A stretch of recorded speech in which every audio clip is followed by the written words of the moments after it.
At this time, I have the honor to present to you the moral leader of our nation. I have the pleasure to present to you Dr. Martin Luther King, Jr.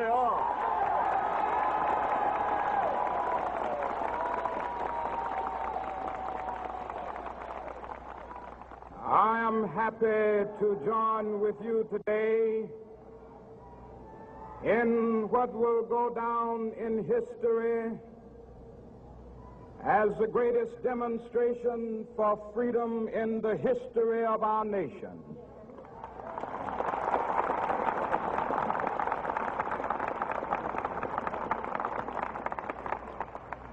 Five score years ago,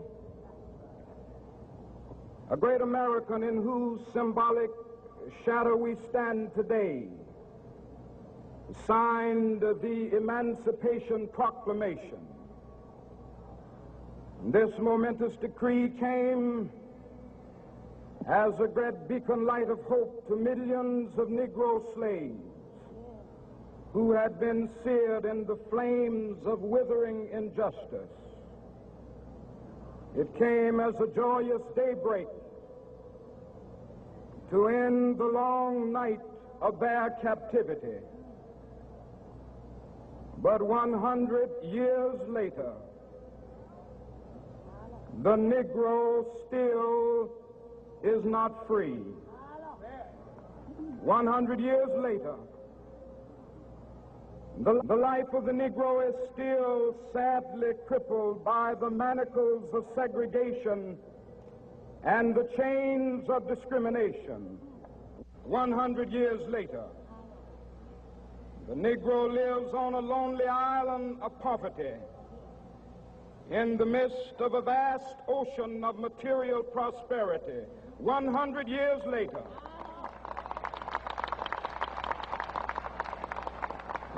the Negro is still languished in the corners of American society and finds himself in exile in his own land. And so we've come here today to dramatize a shameful condition. In a sense, we've come to our nation's capital to cash a check. When the architects of our republic wrote the magnificent words of the Constitution and the Declaration of Independence, they were signing a promissory note to which every American was to fall heir. This note was a promise that all men, yes, black men as well as white men, would be guaranteed the unalienable rights of life, liberty, and the pursuit of happiness. It is obvious today that America has defaulted on this promissory note insofar as her citizens of color are concerned. Instead of honoring this sacred obligation, America has given the Negro people a bad check, a check which has come back marked insufficient funds.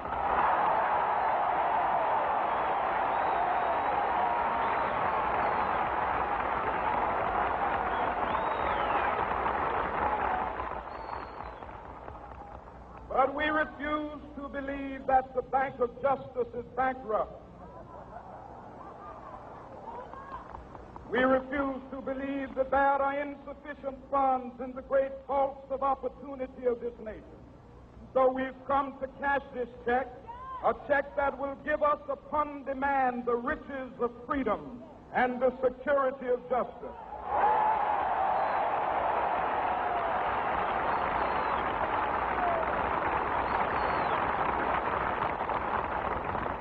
We have also come to this hallowed spot to remind America of the fierce urgency of now. This is no time to engage in the luxury of cooling off or to take the tranquilizing drug of gradualism.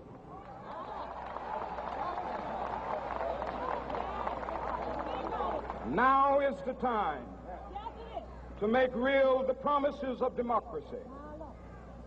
Now is the time to rise from the dark and desolate valley of segregation to the sunlit path of racial justice.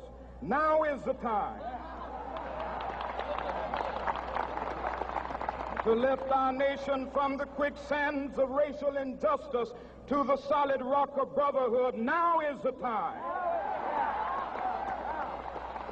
to make justice a reality for all of God's children. It would be fatal for the nation to overlook the urgency of the moment. This sweltering summit of the Negro's legitimate discontent will not pass until that is an invigorating autumn of freedom and equality. 1963 is not an end, but a beginning. Those who hope that the Negro needed to blow off steam and will now be content will have a rude awakening if the nation returns to business as usual.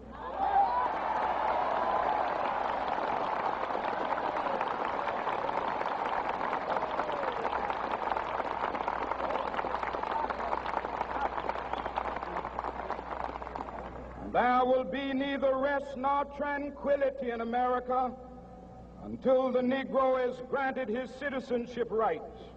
The whirlwinds of revolt will continue to shake the foundations of our nation until the bright day of justice emerges. But that is something that I must say to my people who stand on the warm threshold which leads into the palace of justice. In the process of gaining our rightful place, we must not be guilty of wrongful deeds. Let us not seek to satisfy our thirst for freedom by drinking from the cup of bitterness and hatred.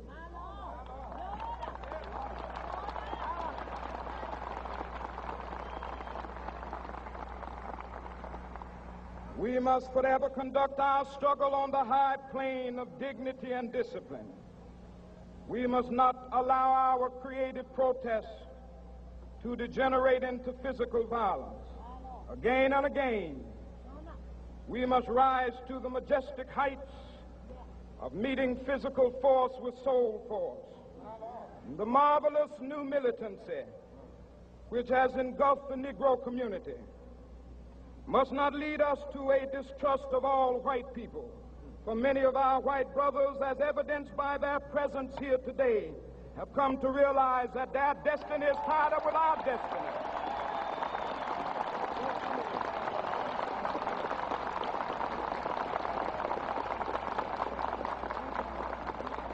And they have come to realize that their freedom is inextricably bound to our freedom. We cannot walk alone. And as we walk, we must make the pledge that we shall always march ahead. We cannot turn back. There are those who are asking the devotees of civil rights, when will you be satisfied? We can never be satisfied as long as the Negro is the victim of the unspeakable horrors of police brutality. We can never be satisfied as long as our bodies, heavy with the fatigue of travel, cannot gain lodging in the motels of the highways and the hotels of the cities.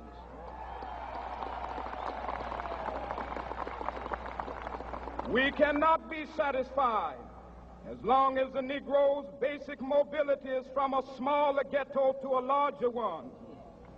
We can never be satisfied as long as our children are stripped of their selfhood and robbed of their dignity by signs stating for whites only.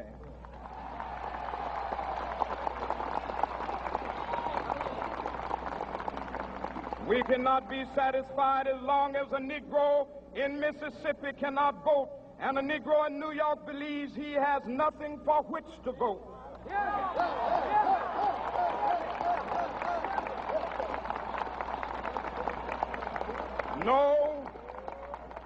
No, we are not satisfied, and we will not be satisfied until justice rolls down like waters and righteousness like a mighty stream.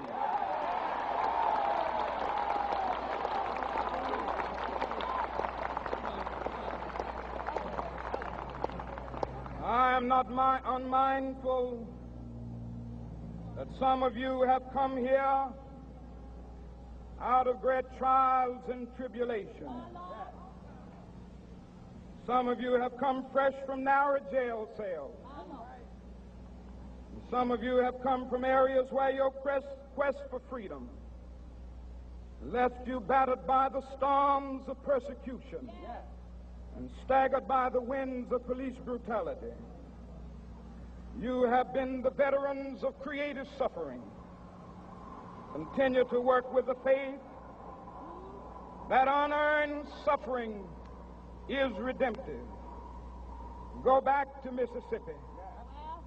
Go back to Alabama. Go back to South Carolina. Go back to Georgia. Go back to Louisiana. Go back to the slums and ghettos of our northern cities. Knowing that somehow this situation can and will be changed. Let us not wallow in the valley of despair. I say to you today, my friend,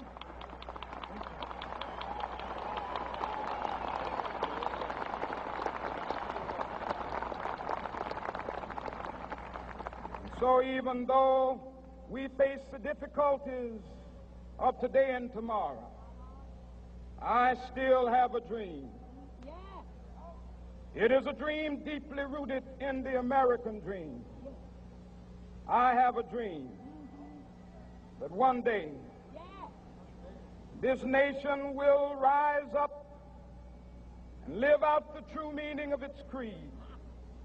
We hold these truths to be self-evident, that all men are created equal.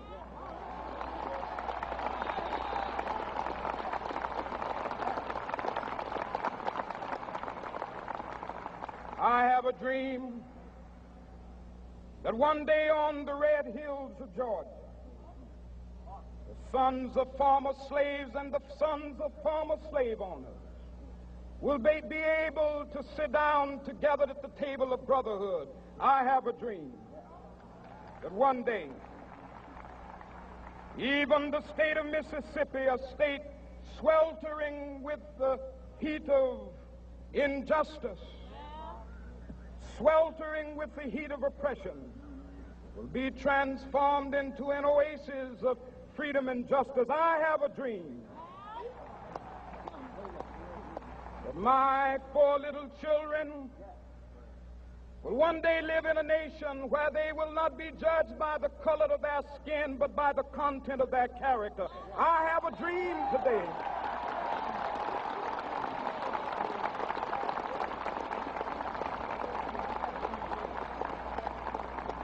I have a dream that one day down in Alabama, with its vicious racists, with its governor having his lips dripping with the words of interposition and nullification, one day right there in Alabama, little black boys and black girls will be able to join hands with little white boys and white girls as sisters and brothers. I have a dream today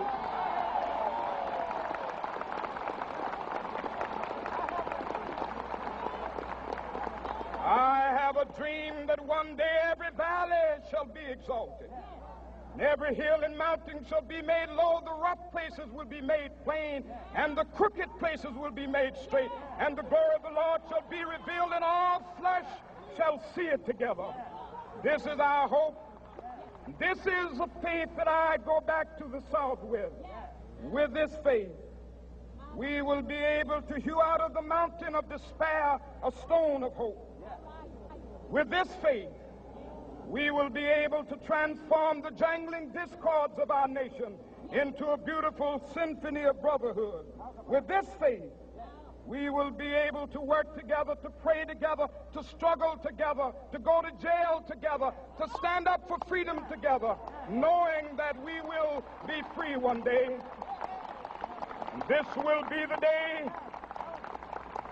This will be the day when all of God's children will be able to sing with new meaning, "My country, tears of thee. Sweet land of liberty, of thee I sing. Land where my fathers died, land of the pilgrim's pride. From every mountainside, Let freedom ring, and if America is to be a great nation, this must become true. And so let freedom ring from the prodigious hilltops of New Hampshire. Let freedom ring from the mighty mountains of New York. Let freedom ring from the heightening Alleghenies of Pennsylvania. Let freedom ring from the snow-capped Rockies of Colorado. Let freedom ring from the curvaceous slopes of California. But not only that, let freedom ring from Stone Mountain of Georgia. Let freedom ring from Lookout Mountain of Tennessee. Let freedom ring from every hill and molehill of Mississippi, from every mountainside. Let freedom ring, and when this happens, and when we allow freedom ring, when we let it ring from every village and every hamlet, from every state and every city, we will be able to speed up that day when all of God's children, black men and white men, Jews and Gentiles, Protestants and Catholics, will be able to join hands and sing in the words of the old Negro spiritual, free at last, thank God Almighty, we are free at last.